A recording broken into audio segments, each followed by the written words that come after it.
I'd had a gut full of the whole industry. I mean, it's a very strange place, Hollywood. But it's an odd place. And you imagine all these horror stories there that you think, boy, it seems as if I'm being sacrificed over here. No, that couldn't be true. And then you realize that it is true. But then off the rails you went. I mean, you started a film career and then you almost blew it at the very early stage. Sure. I mean, it's... What happened? Well, when you're a young fella and you're out there and, you know, there's a lot of people who want to get around you and they all got a bunch of interesting new games to play, you know. And it's the devil knocking at your door. You know? When I came over here, I was, I was in my mid-20s. Right. The first time I really came over here.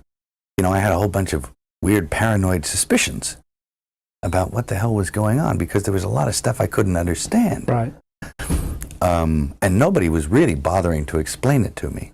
They don't. And and I formed a bunch of opinions about the town and about the people in it that were like, surely that couldn't be, because a whole place can't be like, you know, Weird Town, you know, where the stranger wanders in and all the people are in the bar and they all shut up when he looks at them and, and they tell you don't go into the house on the hill, and it's like that. And then you go away and you think, no, I was wrong. I mean, that's insane thinking. I'm paranoid. I imagined that stuff. That couldn't be the reason for why so-and-so was acting like, could it? And then you find out later on the track that you are exactly on track with a lot of this stuff. Not specifically on track, but that you could, that some of your worst nightmares were real at the time. And you think, now this is what I mean by actually starting to swim up or downstream with the rest of the salmon, you know, eventually, if you stay here long enough, you'll find yourself doing that. And you have to, there's a way of doing it without doing it. That takes time. And it takes relaxation. Not being uncomfortable about... Not being uncomfortable. Realizing it for what it is. Projecting. Understanding what it is. Once you understand it, well, then you're not afraid of it anymore, so you can just walk around it and through it and then get on with what you tried to get on with in the first place. A place like this can humiliate you. And it can be, it can humiliate you, it can be humbling. I mean, it does rip your life to pieces. Is it? If you'll let it. Yeah. And it's always pounding at the walls. It's these little guys, these little heathens with no soul downstairs with horns on their head with a battering ram trying to like beat your walls in. I mean, this is a bizarre place. And it doesn't take very long and I'm sure you've experienced this if you've stayed here for any length of time.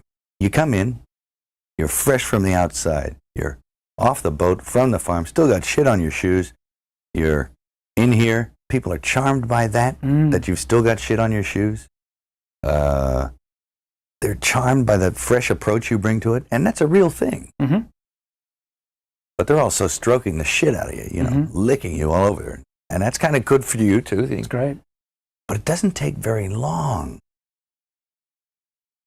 before you realize, or before it gets to you. It's cascading on you all the time. You can't get away from certain attitudes, from certain modes of behavior that this town and the industry dictate. And no matter how strong you are, when you come in off the farm with those convictions and a certain line of attack, no matter how strong you are going to be affected by this place. You're here, basically, right? You live here. Most of the time, yeah. Yeah, really. I guess, yeah. Yeah. I integrated. Yeah. I mean, obviously, it's pretty much based on money, the system here. It is. Yeah. The system is completely based on money. Yeah. The studio system. Yeah. To a degree, I think the way I hook into the system is based on money. Is there a collective ethos or...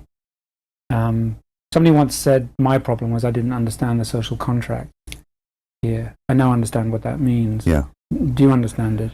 The social contract? Yeah. I think I do. Yeah. What is it for you? The social contract.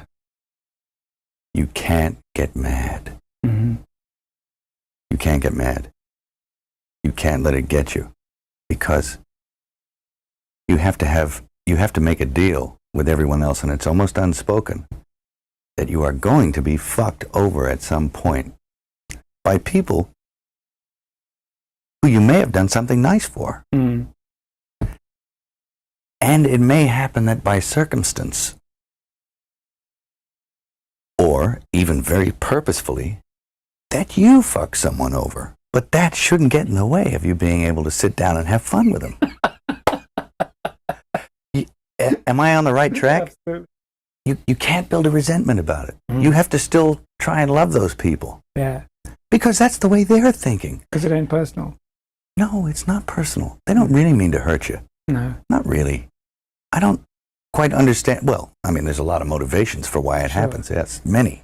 I mean, money will make you do stuff as well, won't it?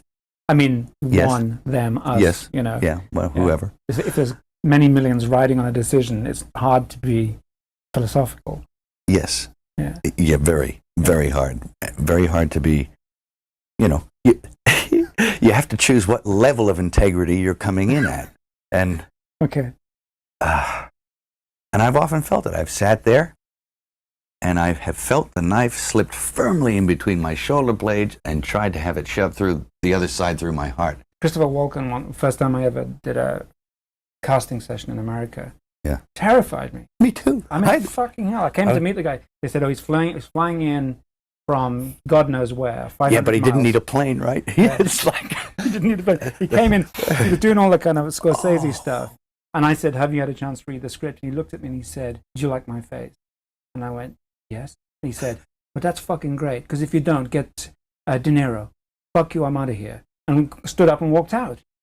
And everyone said, well, that I think was quite a good meeting. No, he came to see me on a rooftop in New York. I said, hey, can I talk to you? And he said, sure. And he floated in, sideways, through a crowd of people. He was wearing black. And it was like one of those old vampire movies where they don't walk, but they glide. And he was a dancer, so he has he's very, graceful. Yeah. And he moved sideways and he just sat down in a chair next to me. And it kind of frightened me. And he's a very smart guy.